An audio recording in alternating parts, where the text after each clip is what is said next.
All right, make art, he says. But perhaps maybe you are in a space where you don't quite know what to say right now. You don't know if you've got anything in the tank to give, or you've encountered some writer's block. What are some of the ways that we can counter the dreaded writer's block? So I heard this story about Bono and his well-documented case of writer's block.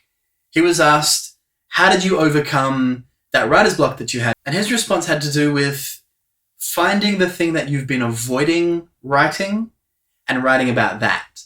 The thing that you don't want to talk about is often the thing that's stopping you from writing and moving forward. See, art works like that. It is our therapy, and it only works if you work it. Art works when you bring it into the places that you don't want to talk about and you don't want to look at. And so for Bono, when he started looking at those spaces that he didn't want to talk about, didn't want to sing about, the songs started flooding out again. The words, the poetry started flowing out again. I was also talking to a friend today who was chatting about his art being energized again because he was not writing for himself, but was now putting a face to the things that he was writing.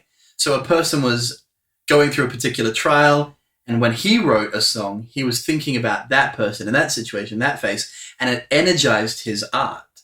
So to quickly recap, number one, finding the things that you don't want to write about and starting to write about those things, or starting to create art around those things. Or number two, putting a human face or a human experience around the concept that you're making art about and seeing if it energizes the art that you're making.